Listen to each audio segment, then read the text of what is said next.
everyone. It's me, Terri, from the Yarnjoy podcast. Welcome to Stitch Your Library, episode number 20. Well, so Stitch Your Library, just a little review.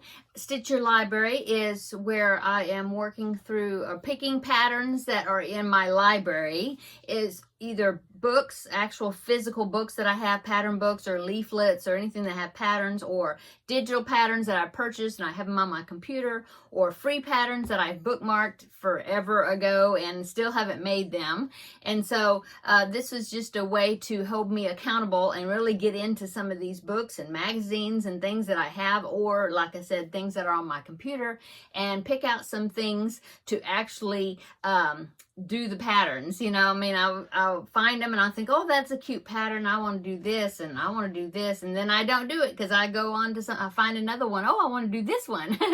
And so this is a way that I am picking out some patterns and working through my library. And just to make it a little bit more fun, I was gonna say more funner, but that's not right.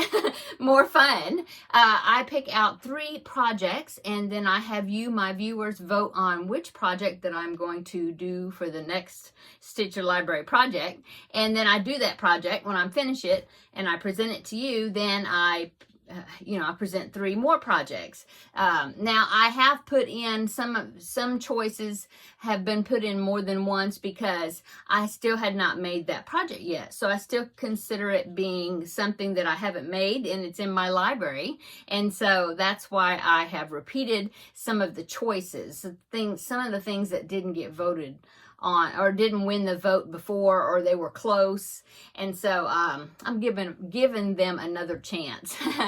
Okay, so last episode I had we had another vote for my next project. And so last episode I had given you the results of what the winning project was for the vote, and we had a tie. And so just as a recap, the 2 patterns that were tied in votes was this one right here, which is the ice cream shawl. Here's a picture of it. And that is, it's called Wrap Me an Ice Cream Shawl. And I believe the website is leftinknots.com. I'll link that pattern below in the description box. Okay, so that was one of the winners, or tied for winner.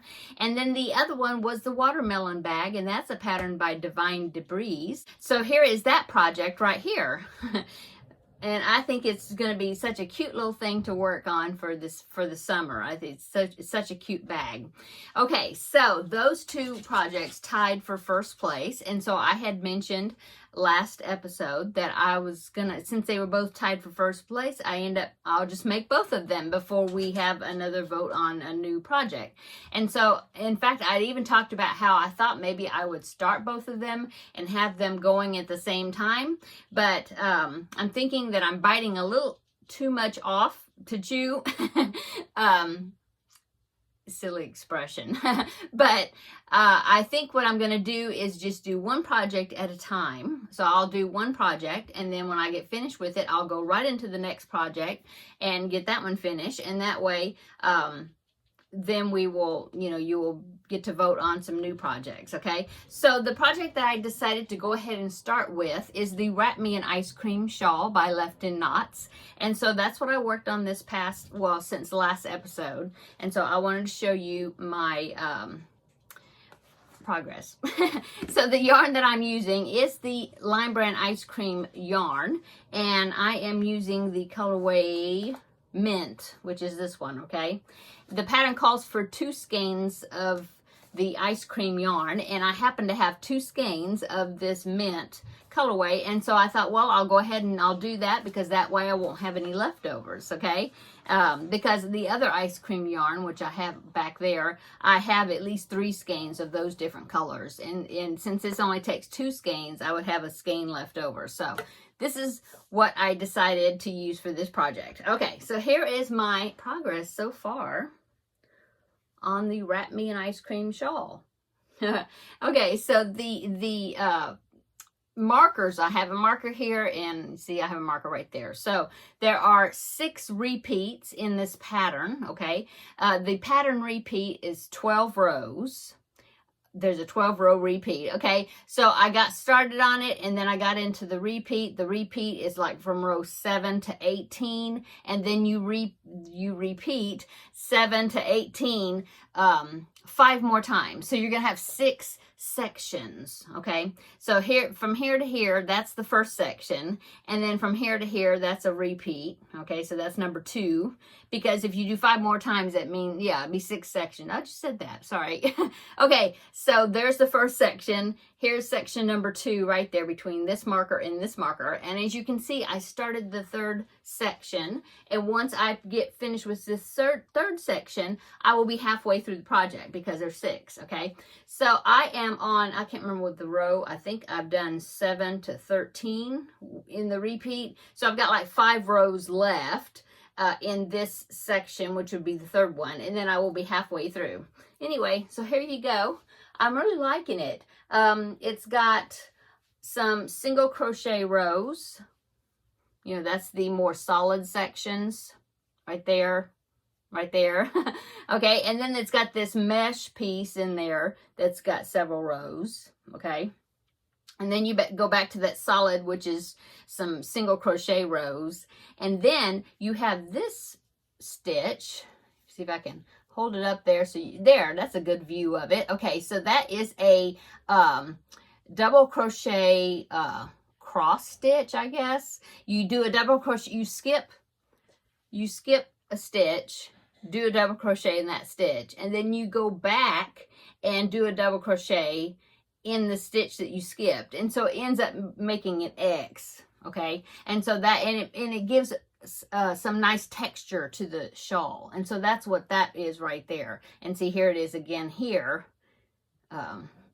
in the other color. Okay, so this is self-striping yarn, but I'm just letting it go right now. I'm letting it go how it wants to go. And then I was thinking, because here's my second cake, so I need to find the ends and see as far as the sequence, because I don't want to mess up this striping. Well, of course, the longer it gets, it will kind of change a little bit as far as the striping goes, just a little, because of having more stitches per side, okay, or per row.